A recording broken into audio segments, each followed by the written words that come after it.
Hello friends, welcome to our channel Bong Maitei. Ngasidi aigi husband yaudre ai thanda oina chajarage. Ai husband ngasidi office chathokre. Da ngasidi nga thongba nga ga to nga ga kariba kobi thamchet mai ga alu ga hapaga thongbane. Adagi sisina peruk ne adagi mangan ne adagi kanogi sitafan gi manado adudo tawraga kangsu subane adagi sida sangom mafamba leire sida adai salad ama yaure sida adai champut ama leire sida adudi chaba haujarage mayam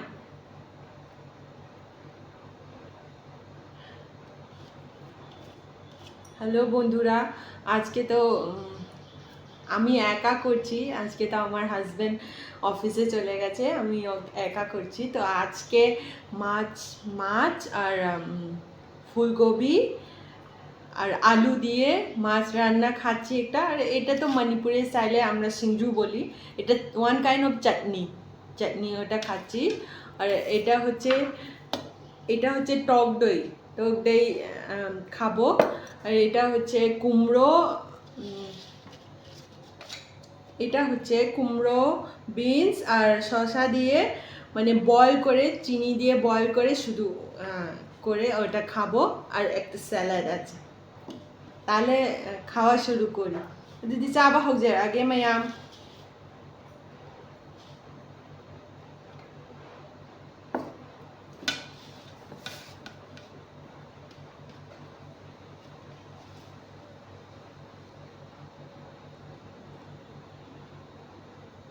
to ay sida nga leire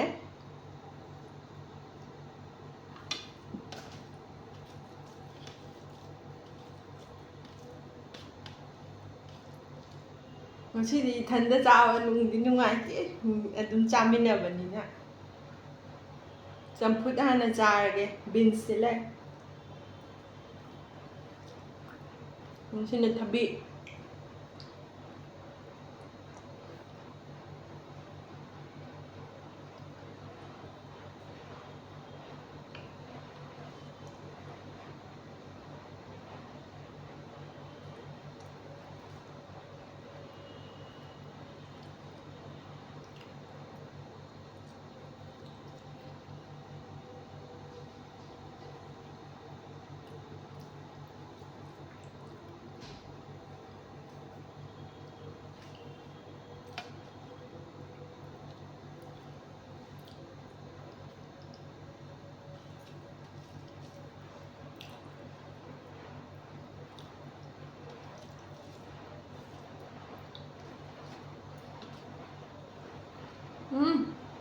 hỏi ngaga kobiga sumaina thongbase chadaba kuire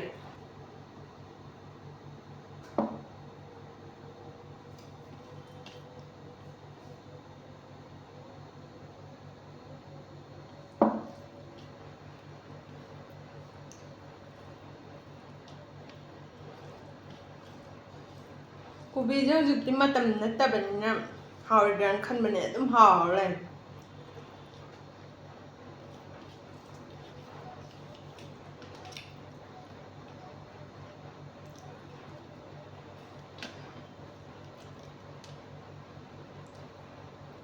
kobiga ngagasina aina thongjabane adagi kangsu sina mamana tawbibane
আজকে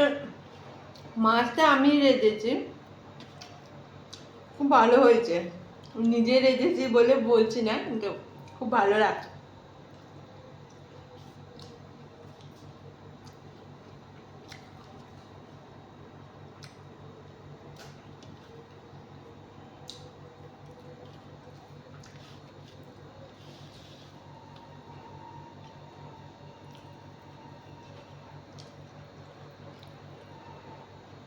cauliflower,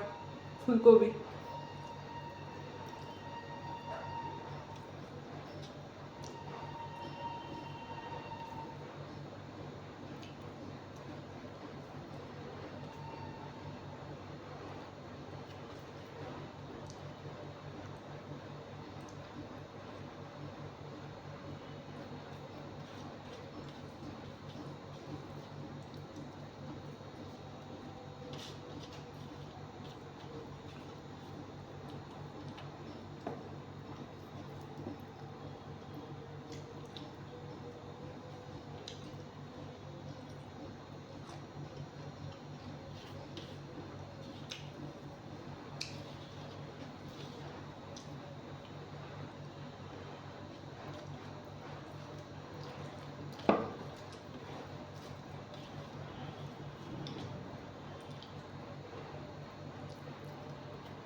ꯏꯊꯟꯗ ꯆꯥꯕꯅꯤꯅ ꯀꯔꯤ ꯍꯥꯏꯗꯣꯏꯅꯣ, ꯀꯔꯤ ꯋꯥꯔꯤ ꯁꯥꯟꯅꯗꯣꯏꯅꯣ ꯈꯪꯗ꯭ꯔꯦ꯫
Hawai nga thong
ꯑꯩꯅ ꯂꯩꯔꯤꯕ ꯃꯐꯝꯗꯨꯗꯗꯤ ꯍꯥꯏꯗꯤ ꯃꯩꯇꯩꯒꯤ ꯀꯩ ꯀꯌꯥ ꯐꯪꯗꯦꯕ, ꯈꯤꯇꯪ ꯆꯠꯂꯒꯕꯨꯗꯤ ꯄꯨꯡ ꯑꯃꯒꯤ ꯑꯗꯨꯃꯥꯏꯅ ꯀꯩꯅꯣ ꯆꯠꯂꯒꯕꯨꯗꯤ ꯑꯔꯥꯞꯄꯗ ꯆꯠꯂꯒꯕꯨꯗꯤ ꯂꯣꯏꯅꯃꯛ ꯐꯪꯉꯦ ꯍꯥꯏꯗꯤ ꯆꯥꯏꯅꯤꯁꯁꯤꯡꯅ ꯂꯩꯕ ꯃꯐꯝ ꯍꯥꯏꯇꯥꯔꯦ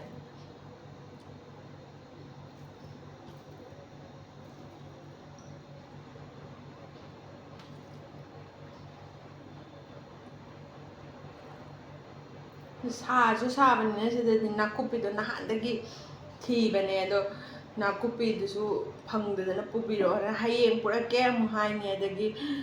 ꯀꯩꯅꯣ ꯍꯌꯦꯡ ꯆꯠꯂꯒꯅ ꯑꯃꯨꯛꯀ ꯂꯩꯔꯝꯃꯔꯣꯏ ꯉꯁꯤ ꯀꯩꯅꯣ ꯇꯧꯔꯦ ꯐꯔꯛ ꯇꯥꯔꯦ ꯍꯌꯦꯡ ꯑꯃꯨꯛ ꯂꯥꯛꯑꯣꯅ ꯑꯃꯨꯛ ꯍꯥꯏꯅꯤ ꯑꯁ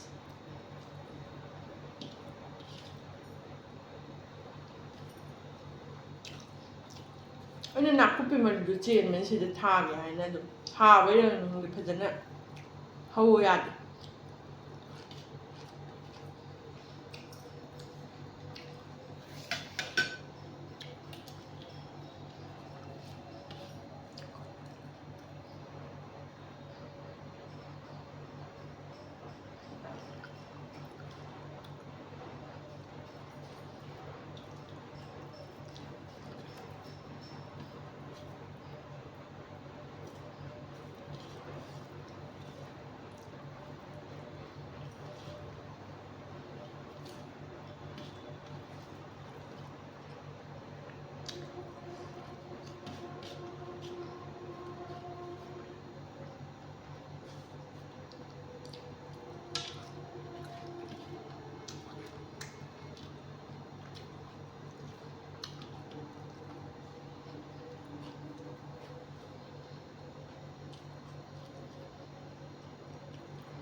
ꯁꯪꯒꯣꯝ ꯑꯐꯝꯕꯅꯦ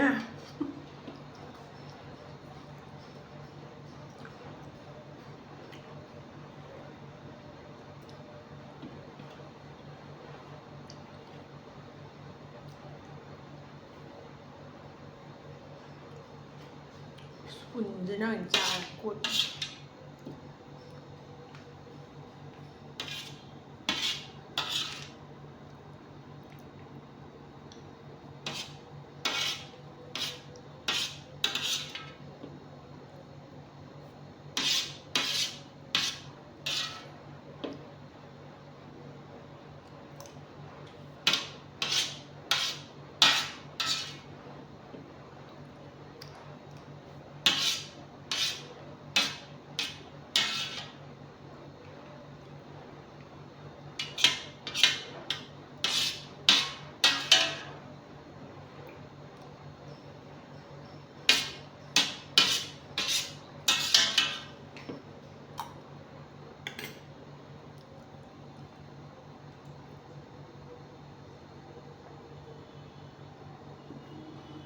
ꯑꯗꯨꯗꯤ ꯃꯌꯥꯝ